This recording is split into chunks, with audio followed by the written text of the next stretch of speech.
Hello food lovers, welcome to our channel. నేను మీ రాణి Eramsetti. Friends, ఈరోజు ఒక బంగాళదుంపతో అరకప్పు అటుకులతో చాలా టేస్టీగా క్రిస్పీగా ఉండే టీ టైమ్ స్నాక్స్ రెసిపీ చేసి చూపించబోతున్నానండి. టీ టైమ్ స్నాక్స్ అంటే పెద్దవారు మాత్రమే తినేవి కాదండి, చిన్నపిల్లలు కూడా చాలా ఎంజాయ్ చేస్తూ ఇష్టంగా తినొచ్చు. టొమాటో సాస్తో సర్వ్ చేసుకుంటే వారందరికీ కూడా చాలా బాగా నచ్చుతుంది. ఆ ప్రాసెస్ అంతా చూద్దాం. వీడియోని ఫస్ట్ నుంచి లాస్ట్ వరకు చూడండి, మధ్యలో స్కిప్ చేయకుండా చూడండి. అలాగే ఛానల్ని ఫస్ట్ టైం వాచ్ చేసిన వారు సబ్స్క్రైబ్ చేసుకుని పక్కనే ఉన్న బెల్ బటన్ క్లిక్ చేయండి. నేను పెట్టబోయే రెసిపీస్ అన్ని మీ ఫోన్కి నోటిఫికేషన్కి వస్తే ఏ రోజు రెసిపీ ఆ రోజు ఓపెన్ చేసి మీకు నచ్చిన రెసిపీస్ని కుక్ చేసి ఫ్యామిలీకి సర్వ్ చేయండి. ఇన్స్టెంట్గా చేసుకునే రెసిపీస్ని, తక్కువ ఇంగ్రీడియంట్స్తో చేసుకునే రెసిపీస్ని చూపిస్తాను. అవన్నీ కూడా మీకు నచ్చుతాయి. ఇక ప్రాసెస్లోకి వెళ్ళిపోదాం. ముందుగా 2 బంగాళదుంపలను తీసుకుని కట్ చేసుకోండి. శుభ్రంగా కడిగిన తర్వాత ఒక గిన్నెలోకి వేసుకుని వాటర్ పోసుకుని కొంచెంగా సాల్ట్ వేసుకుని గిన్నెకు మూత పెట్టుకుని కుక్కర్లో పెట్టి 3 విజిల్స్ వచ్చేంత వరకు ఉడికించండి. ఉడికిన తర్వాత చూద్దాం.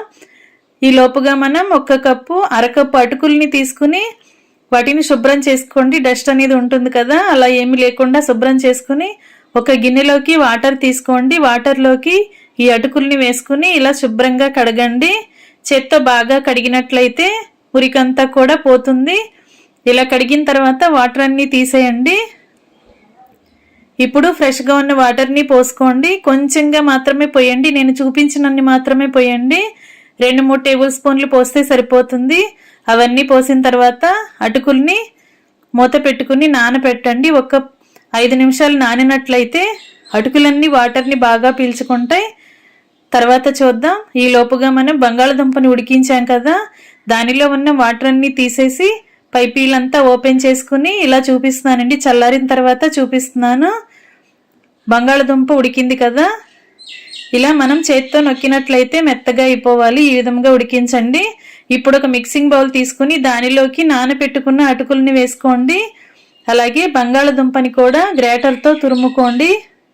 దుంపల్లో పలుకులు అనేవి ఏమీ రాకూడదు. దుంపంతా కూడా చక్కగా ఇలా గ్రేటర్తో తురుముకున్నట్లయితే దుంపంతా కూడా మెత్తగా మ్యాష్ చేస్తున్నట్లుగా వచ్చేస్తుందండి. మొత్తం అన్ని దుంపల్ని ఈ విధంగా తురమండి. ఇలా చేసుకున్నాం కదా, ఇప్పుడు దీనిలోకి టేస్ట్కి సరిపడా సాల్ట్ వేసుకోండి. మీ ఘాటుకి తగ్గట్టుగా కారం యాడ్ చేయండి. నేను 1 టేబుల్ స్పూన్ కారం వేశాను.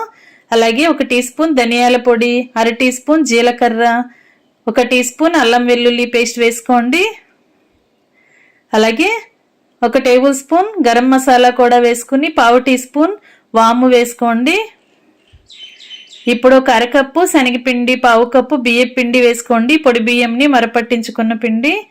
ఇవన్నీ కూడా వేసుకున్నాం కదా, ఇప్పుడు సన్నగా తరిగిన ఉల్లిపాయ ముక్కలు కొన్ని తీసుకోండి. పచ్చిమిర్చి ముక్కలు, క్యాప్సికం ముక్కలు, అలాగే కొత్తిమీర, కరివేపాకు కూడా తీసుకోండి. క్యాప్సికం మాత్రం ఆప్షనల్ అండి, ఉంటే వేసుకోండి, లేదంటే స్కిప్ చేసేయండి. ఇప్పుడు మనం అన్నీ వేసుకున్న మిక్సింగ్ బౌల్లోకి ఉల్లిపాయ ముక్కలు, పచ్చిమిర్చి ముక్కలు, క్యాప్సికం ముక్కలు, అలాగే కట్ చేసి పెట్టుకున్న కొత్తిమీర, కరివేపాకులు కూడా వేసేసుకుందాం. ఇవన్నీ కూడా ఇలా వేసేసుకోండి. ముందుగా మనం పొడి ఇంగ్రీడియంట్స్ అన్ని పిండిలో బాగా కలిపినట్లయితే అన్నీ కూడా కలిసిపోతాయండి. శనగపిండి, బియ్యం పిండి కూడా బాగా కలుస్తుంది. ఇప్పుడు చేత్తోని మనం అటుకుల్ని మ్యాష్ చేస్తున్నట్లుగా కలపండి. అటుకులు బాగా నానాయి కదా, మనం చేత్తో కలుపుతుంటే ముద్దలాగా వచ్చేయాలి. ఈ విధంగా బాగా పిండిని ప్రెస్ చేస్తున్నట్లుగా కలుపుకొని కొంచెంగా అవసరానికి తగ్గట్టుగా మాత్రమే వాటర్ పోయండి, ఎక్కువగా పోయొద్దు. ఇలా మనం పిండిని తీసుకుంటే ఇలా కొంచెం గట్టిగానే కట్లెట్ చేసుకోవటానికి వీలుగా రావాలి. మరి పిండిని జారుగా కలపొద్దు. ఈ విధంగా కలిపి పెట్టుకోండి. ఇప్పుడు ఒక బౌల్లోకి 1 టేబుల్ స్పూన్ ఆయిల్ పోసుకుని ఆయిల్ పక్కన పెట్టండి. వేళ్ళకి ఆయిల్ని అప్లై చేసుకుంటూ పిండిని కొంచెంగా తీసుకోండి. మనకి కావాల్సిన సైజులో కట్లెట్ లాగా చేసుకోండి. ఇలా అరచేతికి కూడా ఆయిల్ అప్లై చేసుకుని పిండి ముద్దని అరచేతిలో పెట్టుకుని మనకి కావాల్సిన షేపులో చేసుకోవచ్చు. నేను ఇలా స్క్వేర్ షేప్లో లాగా చేస్తున్నానండి. మీరు మీకు నచ్చిన షేప్ని చేసుకోండి. రౌండ్గా కానీ చేసుకోవచ్చు, లేదంటే సిలిండర్ లాగా కూడా పొడవుగా చేసుకోవచ్చు, రౌండ్గా అప్పడం లాగా కూడా చేసుకోవచ్చు. ఈ విధంగా చేసుకున్నాం కదా, మరీ పల్చగా వత్తొద్దండి. అలా అని మరీ మందంగా లావుగా కూడా పెట్టొద్దు. మీడియంగా చేసుకుని ప్లేట్లో పెట్టుకోండి. ఇదే విధంగా మిగిలినవన్నీ కూడా చేసి ప్లేట్లో పెట్టుకుని రెడీగా పెట్టుకోండి. చేతికి ఎప్పటికప్పుడు ఆయిల్ని అప్లై చేసుకుని ఇలా చేసుకున్నట్లయితే మనకి ఈ కట్లెట్ చేసుకోవటం అనేది చాలా ఈజీ అవుతుంది. ఇలా అన్నీ కూడా రెడీ చేసుకుని ప్లేట్లో పెట్టుకోండి. ఇంకా చేసుకోవటం కంప్లీట్ అయింది కదా. ఇప్పుడు స్టవ్ ఆన్ చేసి కళాయి పెట్టుకుని ఆయిల్ పోసుకోండి. ఆయిల్ కూడా డీప్ ఫ్రైకి కావాల్సినంత ఆయిల్ అస్సలు అక్కర్లేదండి. కొంచెంగా ఆయిల్ని వేసుకుని కళాయిలో ఈ కట్లెట్స్ వేసుకోండి. ఆయిల్కి పట్టినన్ని, కళాయికి పట్టినన్ని మాత్రమే వేసుకుని బాగా డీప్ ఫ్రై చేసుకోండి. ఆయిల్ చాలా తక్కువగా పోసుకోండి. షాలో ఫ్రై అంటాం కదా, కొంచెంగా ఆయిల్తో కూడా వీటిని మనం చక్కగా డీప్ ఫ్రై చేసి సర్వ్ చేసుకోవచ్చు. ఒకవైపున బాగా క్రిస్పీగా ఫ్రై అయిన తర్వాత వెనక వైపు కూడా ఫ్రై చేయండి. మధ్య మధ్యలో ఇలా వెనుకకి ముందుకి టర్న్ చేస్తూ డీప్ ఫ్రై చేసుకున్నట్లయితే లోపలంతా కూడా పచ్చిగా లేకుండా ఈవెన్గా ఫ్రై అయి క్రిస్పీగా ఉంటుంది. తింటుంటే చాలా టేస్టీగా అనిపిస్తుంది. ఫ్లేమ్ మీడియంలో పెట్టుకుని మాత్రమే డీప్ ఫ్రై చేసుకోండి. అప్పుడే లోపల వరకు ఫ్రై అవుతుంది.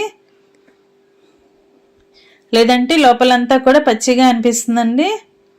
ఇలా క్రిస్పీగా ఫ్రై అయిన తర్వాత ఆయిల్ నుండి గరిటెలోకి తీసేసుకోండి. ఇదే విధంగా మిగిలిన వాటిని కూడా డీప్ ఫ్రై చేసుకుందాం.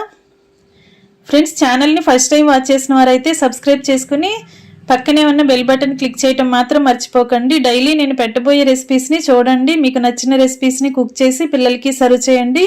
ఇంకా రెడీ అయిపోయండి. స్టవ్ ఆఫ్ చేసుకుని వేడివేడిగా పోహా పొటాటో కట్లెట్స్ని సర్వింగ్ ప్లేట్లోకి తీసుకుని టొమాటో సాస్తో ఫ్యామిలీకి సర్వ్ చేయటమే.